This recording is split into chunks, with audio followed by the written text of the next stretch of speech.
We reported on the approximately 60 Israelis who had been detained in connection with the September 11th terrorism investigation. Carl Cameron reported that U.S. investigators suspect that some of these Israelis were spying on Arabs in this country and may have turned up information on the planned terrorist attacks back in September that was not passed on.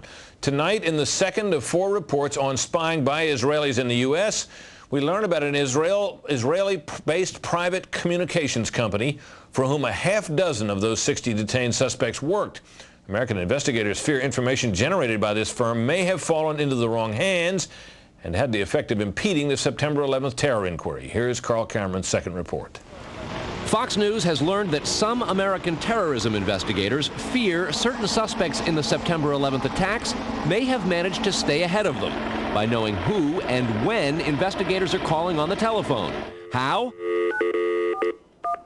By obtaining and analyzing data that's generated every time someone in the U.S. makes a phone call. One sitting in city, please. Here's how the system works. Most directory assistance calls and virtually all call records and billing in the U.S. are done for the phone companies by Amdocs Limited, an Israeli-based private telecommunications company. Amdocs has contracts with the 25 biggest phone companies in America and more worldwide. The White House and other secure government phone lines are protected, but it is virtually impossible to make a call on normal phones without generating an Amdocs record of it. In recent years, the FBI and other government agencies have investigated Amdocs more than once. The firm has repeatedly and adamantly denied any security breaches or wrongdoing.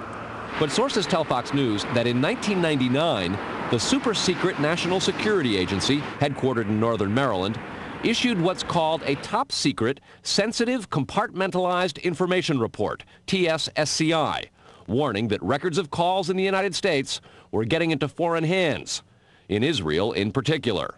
Investigators do not believe calls are being listened to, but the data about who's calling whom and when is plenty valuable in itself. An internal Amdocs memo to senior company executives suggests just how Amdocs-generated call records could be used. Quote, widespread data mining techniques and algorithms, combining both the properties of the customer, like credit rating, and properties of the specific behavior such as whom the customers are calling. The Amdocs memo says the system should be used to prevent phone fraud, but U.S. counterintelligence analysts say it could also be used to spy through the phone system. Fox News has learned that the NSA has held numerous classified conferences to warn the FBI and CIA how Amdocs records could be used. At one NSA briefing, a diagram by the Argonne National Lab was used to show that if the phone records are not secure, major security breaches are possible. Another briefing document said, quote, it has become increasingly apparent that systems and networks are vulnerable. Such crimes always involve unauthorized persons or persons who exceed their authorization, acting on exploitable vulnerabilities. Those vulnerabilities are growing because, according to another briefing, the U.S. relies too much on foreign companies like Amdocs for high-tech equipment and software. Quote, many factors have led to increased dependence on code developed overseas. We buy rather than train or develop solutions. U.S. intelligence does not believe the Israeli government is involved in a misuse of Amdocs information, and Amdocs insists that its data is secure. What U.S. government officials are worried about, however, is the possibility that Amdocs data could get into the wrong hands, particularly organized crime, and that would not be the first time that such a thing has happened.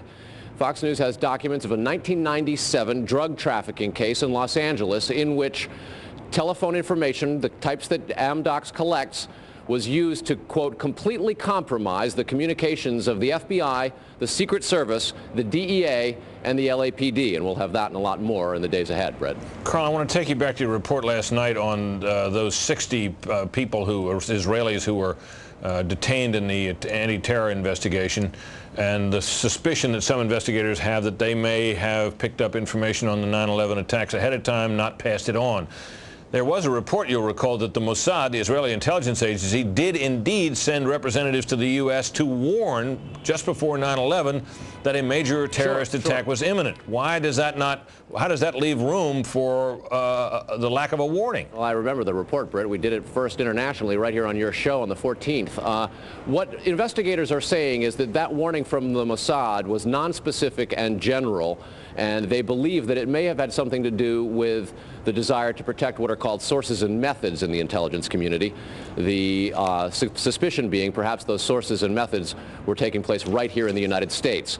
The question came up in the Select Intelligence Committee on Capitol Hill today.